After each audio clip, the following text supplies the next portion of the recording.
मित्रों, दशहरे की कथा केवल राम और रावण के युद्ध तक सीमित नहीं है।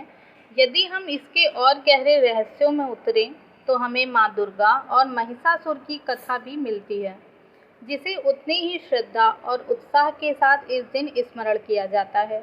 यह कथा केवल एक देवी और दैत्य के युद्ध की नहीं, बल्कि ये उस शाश्वत संघर्ष का प्रतीक है जिसमें धर्म और अधर्म, प्रकाश और अंधकार, सद्गुण और दुष्टता आमने सामने खड़े होते हैं। पुराणों में वर्णित है कि महिषासुर नामक असुर ने कठोर तपस्या कर ब्रह्मा जी से वरदान पाया था कि उसका वध कोई देवता नहीं कर पाएगा। इस वरदान से आश्वस्त होकर उसने देवताओं पर आक्रमण किया और स्वर्गलोक पर अधिकार कर लिया। इंद्र, वरुण, अग्नि, वायु सभी देवता महिषासुर के सामने परास्त हो गए।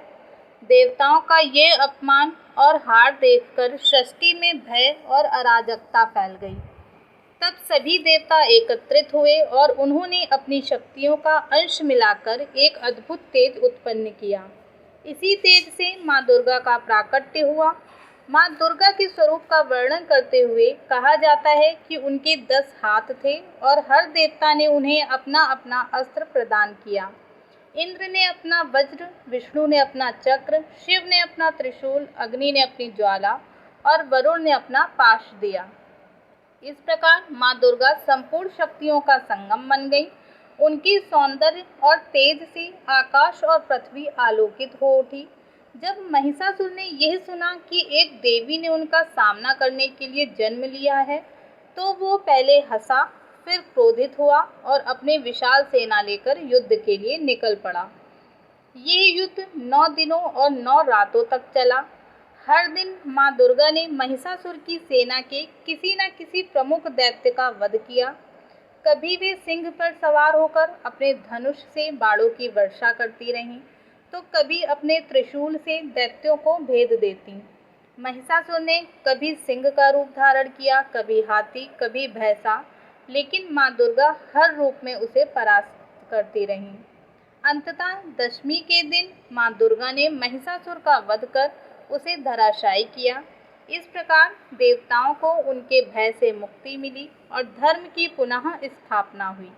यही कारण है कि विजयादशमी को शक्ति की विजय के रूप में भी मनाया जाता है। यह कथा हमें यह संदेश देती है कि जब बुराई अपनी चरम सीमा पर पहुंच जाती है, तब दिव्य शक्ति का अवतरण होता है और वो बुराई का नाश करती है। महिषासुर केवल एक दैत्य नहीं था, बल्कि वो हमारे भीतर की नकारात्मक शक्तियों का प्रतीक था। अहंकार, लालच, अन्याय और अत्याचार, ये सभी गुण महिषासुर के रूप में प्रकट होते हैं। जब हम माँ दुर्गा की पूजा करते हैं तो हम अपने भीतर की उन नकारात्मकताओं को समाप्त करने का संकल्प लेते हैं। दशहरे का पर्व केवल इतिहास और पुराण की कथाओं का स्मरण नहीं है, बल्कि यह आत्मशुद्धि और आत्मबल का उत्सव भी है। जब हम रावण दहन करते हैं तो यह केवल एक नाटकीय आयोजन नहीं, बल्कि अपने भीतर के रावण को जलाने का प्रतीक है। उसी तरह जब हम माँ दुर्गा की पूजा करते हैं तो यह केवल एक धार्मिक अनुष्ठान नहीं, बल्कि अपने जीवन में शक्ति, धैर्य और साहस को स्थापित करने का संकल्प है। भारत की विविधता में भी दशहरे का स्वरूप भिन्न भिन्न दिखाई देता है। उत्तर भारत में लोग रामलीला का आयोजन करते हैं और पूरे 9 दिनों तक रामायण के प्रसंगों का मंचन होता है। दशमी के दिन रावण, मेघनाथ और कुंभकर्ण के पुतलों का दहन किया जाता है। यह परंपरा न केवल मनोरंजन का साधन है, बल्कि यह नई पीढ़ी को यह सिखाने का माध्यम भी है कि बुराई चाहे कितनी भी बलवान क्यों ना हो, उसका अंत निश्चित है। पश्चिम बंगाल और पूर्वोत्तर भारत में दशहरे को दुर्गा पूजा के रूप में मनाया जाता है। यहाँ नवरात्रि के 9 दिनों तक माँ दुर्गा की दिव्य प्रतिमाएं स्थापित होती हैं और दशमी के दिन उनका विसर्जन किया जाता है। इस दिन गंगा या किसी भी पवित्र नदी में माँ की प्रतिमाओं को विदा किया जाता है। यह विदाई केवल एक मूर्ति का विसर्जन नहीं, बल्कि यह संदेश है कि शक्ति कभी नष्ट नहीं होती, वो केवल एक रूप से दूसरे रूप में परिवर्तित होती रहती है। दक्षिण भारत में विजयादशमी का महत्व कुछ और प्रकार से है। यहाँ इसे विद्या आरंभ और शस्त्र पूजन के रूप में मनाया जाता है। बच्चे इस दिन अक्षराभ्यास करते हैं, जिसका अर्थ है कि वे शिक्षा का पहला पाठ इसी दिन से प्रारंभ करते हैं। वहीं योद्धा और किसान अपने शस्त्र और औजारों की पूजा करते हैं।